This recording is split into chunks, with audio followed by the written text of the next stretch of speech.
Alhamdulillahirrabbilalamin. Saya sangat bersyukur kepada Allah Subhanahu wa Ta'ala karena saya sudah berada di kompleks Masjidil Aqsa.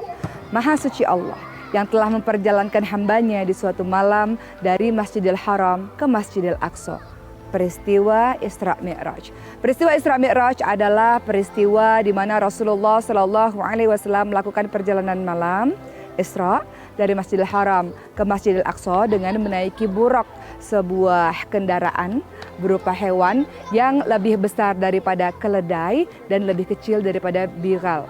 Dan Rasulullah SAW menaiki buraq ini sampailah menuju ke Palestina untuk kemudian melanjutkan perjalanan ke langit bertemu dengan Allah Subhanahu wa Ta'ala. Ketika Rasulullah SAW sampai ke tempat ini, Rasulullah SAW menjadi imam sholat bagi ribuan nabi. Setelah Rasulullah SAW menunaikan sholat, Rasul keluar dari tempat sholatnya.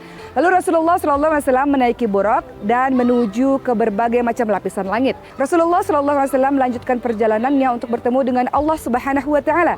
Maka Allah Subhanahu wa Ta'ala memberikan perintah sholat sehari sebanyak 50 kali.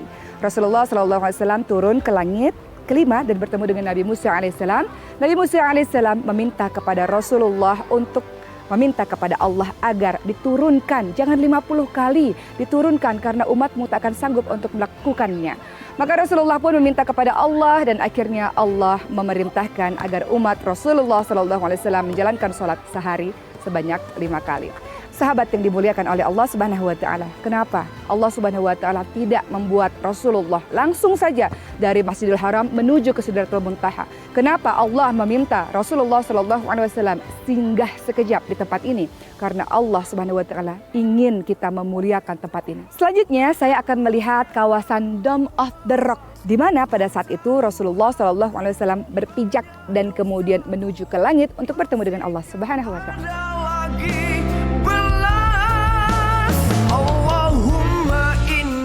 As'alukal jannah.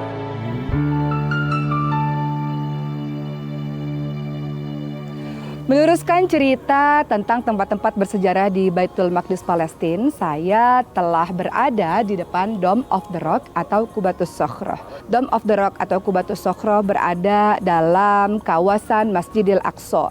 Lebarnya adalah 18 meter dan panjangnya 13 meter, dan kalau kita lihat di atasnya terdapat sebuah kubah yang dilapisi dengan emas. Qubatus Shokhrah atau Dome of the Rock ini dibangun oleh seorang khalifah bernama Abdul Malik bin Marwan yang selesai pada tahun 691 Masehi pembangunannya.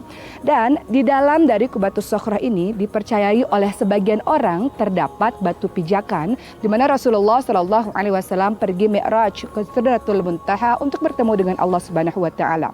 Namun untuk orang-orang Yahudi dipercayai juga bahwa batu pijakan itu adalah tempat Nabi Ibrahim alaihissalam menyembelih anaknya Nabi Ishak alaihissalam. Dan pada saat ini orang-orang ramai mengunjungi Qubatus Shokhrah atau Dome of the Rock untuk sekedar melihat batu pijakan atau mereka melaksanakan sholat di dalamnya. Soalan sekarang adalah, siapakah Salahuddin Al-Ayyubi? Salahuddin Al-Ayyubi adalah pembebas atau penakluk Baitul Maqdis Palestina yang kedua setelah Umar bin Khattab. Di Al-Quds Palestina inilah Salahuddin Al-Ayyubi datang dengan membawa kedamaian.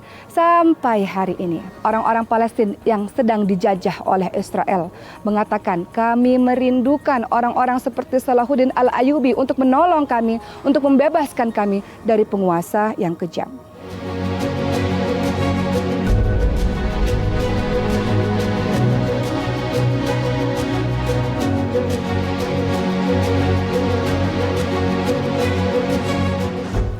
Dari Abu Dzar Al-Ghifari radhiyallahu anhu, beliau bertanya kepada Rasulullah sallallahu alaihi wasallam, "Wahai Rasulullah, manakah masjid yang pertama kali dibangun?" Rasulullah sallallahu alaihi wasallam menjawab, "Masjidil Haram." "Lalu mana lagi ya Rasulullah?" Maka Rasulullah sallallahu alaihi wasallam menjawab, "Masjidil Aqsa." Dalam hadis riwayat Bukhari Muslim. Maka di sini kita bisa melihat bahwa Masjidil Aqsa adalah masjid kedua yang dibangun setelah Masjidil Haram. Kompleks Masjidil Aqsa memiliki luas 144.000 meter persegi dan mampu menampung 400.000 jemaah. Di dalam kompleks Masjidil Aqsa terdapat Masjid Al-Qibli yang merupakan inti dari Masjidil Aqsa. Di depan saya ada Qubatus Shokhrah atau Dome of the Rock dan juga ada Masjid Al-Marwani. Di dalam Masjid Al-Qibli ini mampu menampung jemaah sekitar 5.000 jemaah. Pada awalnya bangunan dari Masjid Al-Qibli ini hanyalah bangunan dari kayu saja yang dibuat oleh Umar bin Khattab radhiyallahu anhu untuk beribadah kepada Allah Subhanahu wa taala. Bangunan ini juga dipercaya sebagai tempat berbagai macam nabi, mulai dari Nabi Ibrahim alaihissalam, Nabi Ishaq alaihissalam, Nabi Sulaiman, Nabi Daud alaihissalam dan seterusnya beribadah di tempat ini. Selanjutnya pembangunan dari masjid ini dilanjutkan oleh Sultan Abdul Malik bin Marwan dan dilanjutkan oleh anaknya yaitu Al-Walid bin Abdul Malik. Yang menarik adalah di Kompleks Masjidil Aqsa terdapat penggalian yang dilakukan oleh Zionis Israel.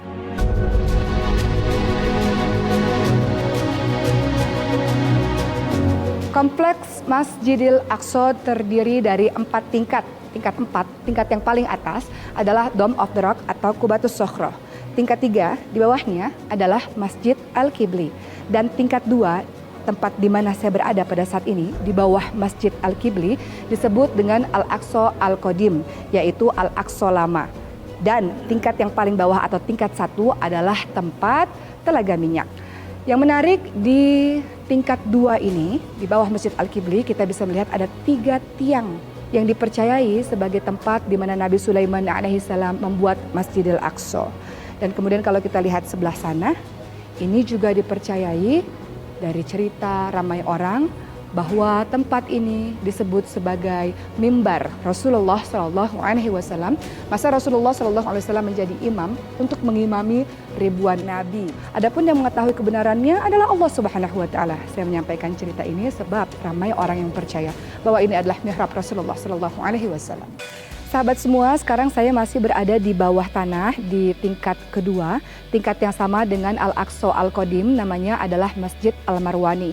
Masjid Al-Marwani dibangun oleh Sultan Abdul Malik bin Marwan sebagai basement sebelum beliau membangun Masjid Qibli dan juga Dome of the Rock. Dan di tempat ini pernah ditutup oleh Salahuddin Al-Ayyubi selama 800 tahun. Sebab Salahuddin Al-Ayyubi tidak menginginkan non-muslim untuk mengambil tempat ini. Di tahun 2000-an lah baru tempat ini dibuka dan dijadikan tempat ibadah.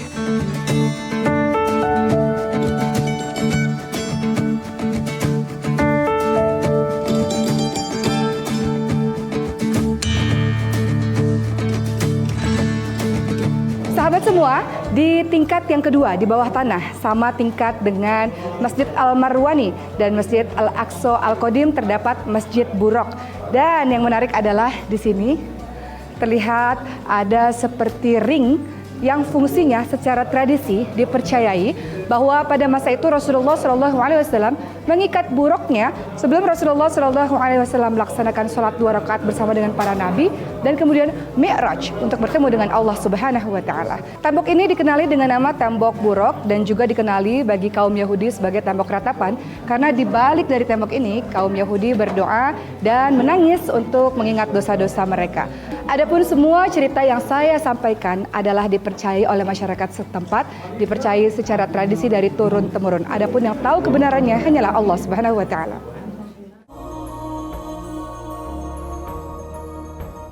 Sahabat yang saya cintai, meneruskan kembali sejarah di Baitul Maqdis Palestina. Seperti yang kita ketahui bahwa Umar bin Khattab radhiyallahu anhu membebaskan Palestina dari Romawi Bizantium dan mengadakan perjanjian dengan Nasrani agar tidak menghancurkan gereja-gereja di Baitul Maqdis atau Yerusalem ini.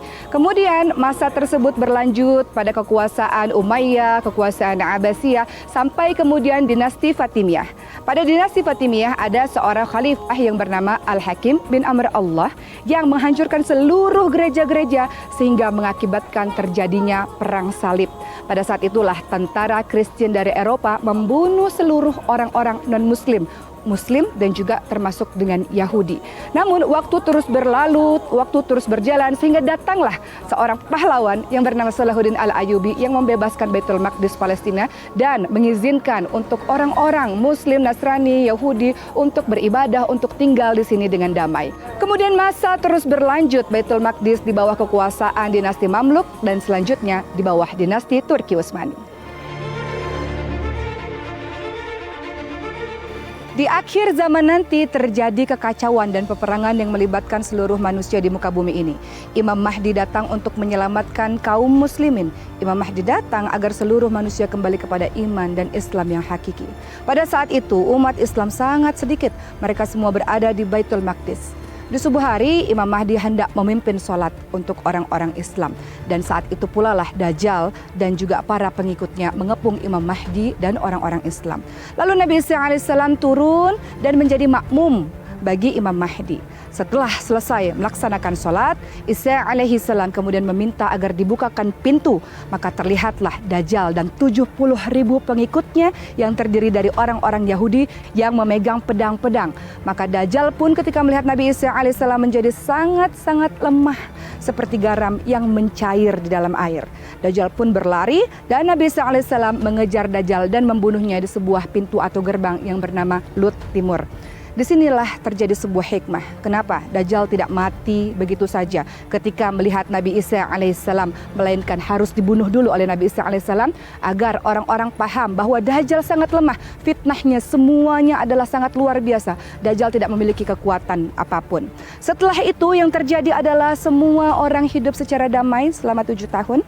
Lalu orang-orang yang di dalam hatinya ada iman, Allah matikan dengan didatangkan angin sejuk dari arah Syam. Setelah itu digantilah dengan orang-orang yang sangat jahat. Mereka diberikan kebahagiaan yang sangat luar biasa. Hingga akhirnya ditiupkanlah sangkakala dan terjadilah hari kiamat.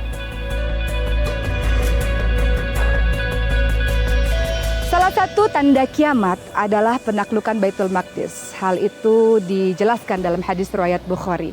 Maka kembalinya Yahudi di bumi Palestina adalah tanda bahwa kiamat sudah sedemikian dekat, sahabat-sahabat sekalian. Nantinya Baitul Maqdis ini akan kembali dikuasai oleh umat Islam. Pergolakan atau peperangan yang terjadi di tempat ini memang sudah sunatullah, sudah semestinya terjadi. Hanya saja Allah ingin lihat apa yang engkau lakukan untuk membela dan memperjuangkan Baitul Maqdis Palestina. Silahkan berdoa, silahkan menyumbangkan harta atau apapun untuk menunjukkan kepada Allah betapa kita sangat peduli dan sangat mencintai Baitul Maqdis Palestina. Sahabat sekalian, saya berharap siapapun yang menonton program ini bisa pergi ke Baitul Maqdis Palestina insya Allah sebelum Allah memanggil kita. Sebagaimana Rasulullah SAW menyuruh kita untuk pergi ke tempat ini setelah kita berpergian ke Masjidil Haram dan Masjid Nabawi.